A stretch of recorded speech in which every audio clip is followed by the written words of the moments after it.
ओम नमः शिवाय। सौराष्ट्रे सोमनाथम च श्रीशैले मल्लिकार्जुनम उज्जैन्याम महाकालम ओंकार ममलेश्वरम। मैं बिंदु भूषण दुबे आज 27 जुलाई 2021 को मध्य प्रदेश के खंडवा जिले स्थित 12 ज्योतिर्लिंगों में चौथे ज्योतिर्लिंग के मंदिर ओंकारेश्वर से बोल रहा हूँ। ओंकारेश्वर का एक नाम ममलेश्वर भी है। माँ नर्मदा नदी के तट पर स्थित यह मानधाता की पहाड़ियां हैं। इसे मानधाता कहते हैं। राजा दशरथ के पूर्वज राजा मानधाता ने यहाँ पर 12,000 वर्षों तक घोर तपस्या की थी और स्वयं महादेव उपस्थित होकर उन्हें वरदान दिया था। ये माँ नर्मदा नदी का तट है। माँ नर्मदा नदी की भी गाथा है। माँ नर्मदा नदी ने महादेव से कहा कि हे महादेव, आपने गंगा को अपने जटा में धारण करते हुए पाप नाशनी कहा है। गंगा को जटा में धारण कर आपने पाप नाशनी कहा है। मुझे भी कुछ वरदान दीजिए। तो इस माँ नर्मदा को महादेव ने कहा, तुम्हारे कंकर कंकर में मेरा वास होगा। तब से माँ नर्मदा के गर्भ में हर पत्थर शिवलिंग के रूप में निकलता है। पूरी दुनिया का एकमात्र स्थल यही नदी है जहाँ माँ नर्मदा के गर्भ से नर्मदेश्वर शिवलिंग निकलते हैं। चौथा ज्योतिर्लिंग के पुजारी जी हमारे बीच उपस्थित हैं। पुजारी जी, आपका पूरा नाम? अवधेश मिश्रा नाम है। अवधेश मिश्रा जी, आप ओंकारेश्वर की महिमा के बारे में हमारे दर्शकों को कुछ बताइए। ये ओमाकार का पर्वत है। ये पर्वत जहाँ से स्टार्ट होता है वहाँ से नर्मदा नदी दो भागों में बढ़ जाती है।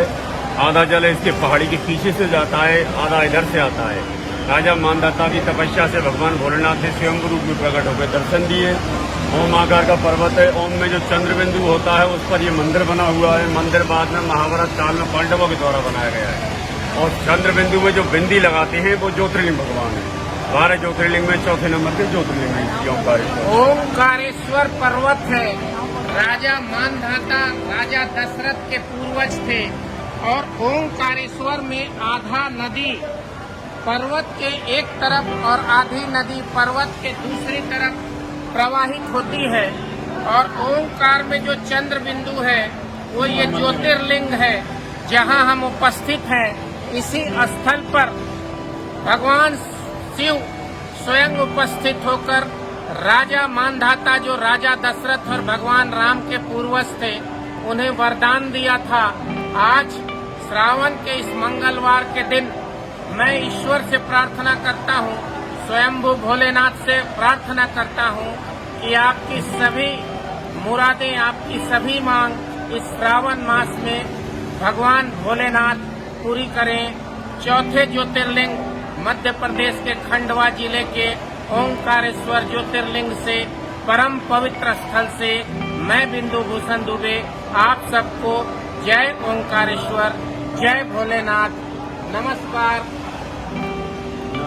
नर्मदा नदी, जय माँ नर्मदा नदी। और नर्मदा नदी के उस पार एक मंदिर है जिसे ममलेश्वर कहते हैं। जगत गुरु शंकराचार्य यहाँ आते थे। बाढ़ में नदी भर जाती थी। बाढ़ के समय श्रावण मास में भर जाती थी तो नदी के उस तरफ उन्होंने ज्योतिर्लिंग की स्थापना की जिसे ममलेश्वर कहा गया। चतुर्मास वो वही किया करते थे, 4 महीना और 8 महीना नदी के इस पार आकर पूजन किया करते थे। हर हर माँ नर्मदे, जय जय भोलेनाथ, जय बाबा ओंकारेश्वर। ओम नमः शिवाय।